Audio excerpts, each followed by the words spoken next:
Olá amigos, 15 de março de 2012, um cidadão de olho na segurança pública. E estar de olho na segurança pública significa estar atento aos acontecimentos. Aqui no estado de São Paulo, propala-se muito a diminuição dos índices de criminalidade no que toca a homicídios dolosos, e isso é um fato.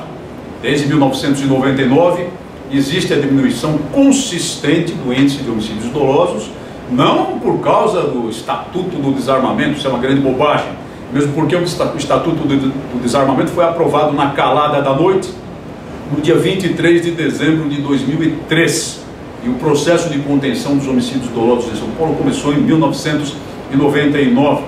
Começou de que forma? Começou com a tomada de posição clara das forças policiais, a Polícia Militar e a Polícia Civil do Estado de São Paulo, no sentido de que o crime contra a vida era mais importante do que o crime contra o patrimônio. Aqui abstraída a questão do latrocínio, que é considerado também um crime contra o patrimônio, mas envolve a morte da vítima. E por que era mais importante? Perceberam as forças policiais, e eu tive a honra de ser parte desse processo, que os homicídios dolosos, quase que a totalidade deles, aconteciam no nosso estado por afirmação de prestígio criminoso, por afirmação de prestígio do crime organizado. Era o crime organizado que matava nos embates da disputa de zonas de influência, da disputa de pontos de distribuição de drogas, famosas bocas, a cobrança de dívidas, a imposição de pena de morte para assegurar a disciplina interna dos bandos, a imposição de pena de morte para assegurar o fluxo de pagamento dos dependentes químicos. Tudo isso provocava aquela maré de homicídios que infernizava o estado de São Paulo naquela ocasião, em 1999. E ainda hoje se reflete em índices muito parecidos e crescentes em todas as partes do país, exceto o estado de São Paulo. Mas, mesmo em São Paulo, com esse sucesso na diminuição dos homicídios dolosos, a atividade criminal continua intensa.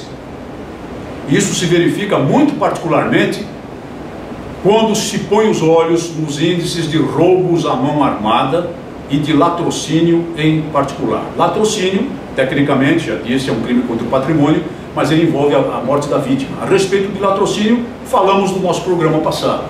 Com respeito aos roubos à mão armada, os índices não caem. Não caem. Pode-se dizer, no máximo, que os índices crescem pouquinho, e pode-se dizer, sim, que eles não estão crescendo na mesma proporção do aumento populacional. Portanto, se considerarmos o índice por 100 mil habitantes, poderemos até encontrar uma curva ligeiramente descendente, sob o ponto de vista estatístico, nos roubos à mão armada. Mas ligeiramente descendente apenas. E apenas pela questão do aumento populacional, não pela diminuição do número absoluto desses fatos, que cresce, continua a crescer. Assim sendo, o desafio da segurança pública em São Paulo continua. A atividade policial é muito forte. Muito forte. A atividade da Polícia Militar é muito forte. A Polícia Civil tem melhorado sua capacidade de investigação, tem melhorado a sua disposição de investigar e demolir quadrilhas organizadas que praticam principalmente certas modalidades de roubo, como roubo de carga, roubo a caixas automáticos, que precisam efetivamente de forças-tarefas para um combate específico. Mas isso não basta. E para que o resultado seja melhor, repito, há necessidade de que a própria população compreenda que existe um grau razoável de segurança, mas compreenda também que esse grau de segurança é, como eu disse, razoável, não é absoluto. Não é absoluto. Precisa, portanto, a população dar um pouco de si, contribuir com um pouco para evitar que o criminoso possa agir, que ele haja com facilidade.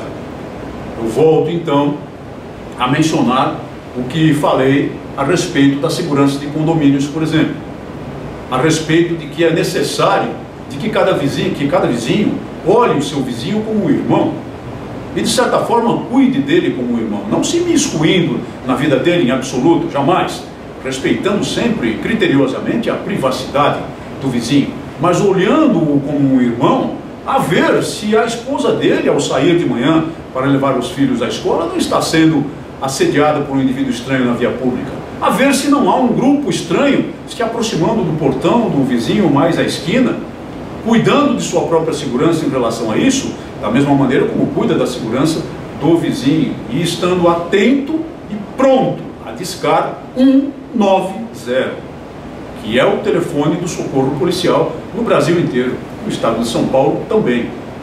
Certamente, na capital e na região metropolitana, no interior às vezes com um pouquinho mais de tempo, mas na capital e na região metropolitana, a polícia militar, acionada por uma chamada de emergência no telefone 190, encosta uma patrulha policial em 3 minutos no local, às vezes até menos.